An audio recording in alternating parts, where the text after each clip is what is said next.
So இந்த யூடியூபர்ஸோட increasing வந்து அதிகமாகிட்டே போகுது நாளுக்கு நாள். இதில் மோஸ்ட் வைரல் யூடியூபர்ஸ் யார்? நான் சொல்கிறது தமிழ்நாட்டில் கிடையாது, இந்தியாவில் கிடையாது, வேர்ல்டு வைடு யாருன்றதை பார்க்கலாம்.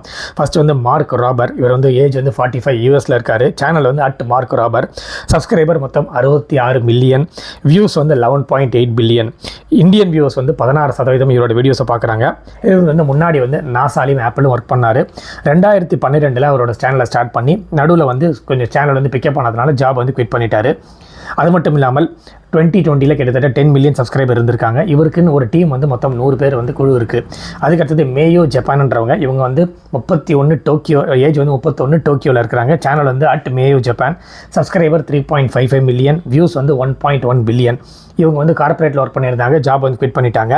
இவங்களோட முக்கியமான இவங்க சேனல் என்ன போடுவாங்கன்னா, ஆக்சுவலாக இவங்க வந்து ஒரு ஜப்பான், பட் என்னன்னா she has taken the major languages Hindi இந்த யூனிவர்சிட்டி. அவங்க யூனிவர்சிட்டியில் ஹிந்தியை வந்து முக்கியமாக எடுத்துகிட்டு அதுக்கான முக்கியமான காரணமும் சொல்கிறாங்க. என்னென்னா அவரோட ஃபாதர் வந்து இமாலயாஸ் வந்து கிளைம் பண்ணி அவர் வந்து ஒரு ரொம்ப த்ரில் ஆகிட்டாராம், இந்தியா வந்து ரொம்ப பிடிச்சி போச்சான். ஸோ அதனால் என்ன ஆச்சுன்னா ஜப்பனீஸாக இருந்தாலுமே ஹிந்தி கற்றுக்கிட்டு அங்கே இருக்கிற ஜப்பான் மக்களுக்கு ஹிந்தி வந்து கற்றுக் கொடுத்தாங்க. அதையே சேனலாக மாற்றினாங்க. ஸோ சூப்பராக வந்து பிக்கப் ஆகிடுச்சு சேனல். அதுக்கடுத்தது பிராண்ட் பான். இவர் வந்து 25 வயசு, லண்டனில் இருக்கிறாரு. சேனல் வந்து @Brandon B. Subscriber 15.8 million. Views வந்து 14 பில்லியன். இவர் வந்து ஒரு விஎஃப்எக்ஸ் ஆர்டிஸ்ட்னு சொல்லப்படுது.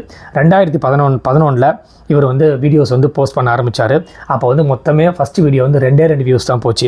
அதுக்கப்புறம் கோவிட்டில் தான் அவருக்கு வந்து முக்கியமான ஒரு மிக திருப்ப முனையாக அமைஞ்சதுன்னு சொல்லலாம். அப்போ ஷார்ட்ஸ் போட ஆரம்பித்தார். வியூஸ் வந்து எங்கேயோ தூக்கிட்டு போயிடுச்சுன்னு சொல்லலாம். ஸோ இந்த மாதிரி ஏகப்பட்ட பேர் இருக்காங்க. உங்களுக்கு பிடிச்ச யூடியூபர் யார் அப்படின்றத மறக்காமல் எனக்கு சொல்லுங்கள். இதை தாண்டி ஒரு முக்கியமான யூடியூபர் இருக்கார், உங்கள் எல்லாருக்கும் தெரியும், மிஸ்டர் பீஸ்ட். வேர்ல்டிலே நம்பர் 1. அவர் வந்து வைரல் யூடியூபர்ன்றது சொல்கிறதோட நம்பர் 1 யூடியூபர். அதனால நான் அந்த லிஸ்ட்டை இங்கே கொண்டு வரல. உங்களுக்கு எந்த யூடியூபர் பிடிக்கும், அது எந்த கண்ட்ரி ஆகட்டும், எந்த ஸ்டேட் ஆகட்டும், எந்த மாநிலமாகட்டும், எந்த கிராமமாகட்டும், கிராமத்துலேருந்து வந்தால் கூட நீங்கள் பெரிய லெவலில் இந்த சில சேனல்ஸ்லாம் வந்து சூப்பராக போயிட்டுருக்கு. உங்களுக்கு பிடிச்ச சேனலை மறக்காமல் எனக்கு கமெண்ட் செக்ஷனில் கமெண்ட் பண்ணுங்கள்.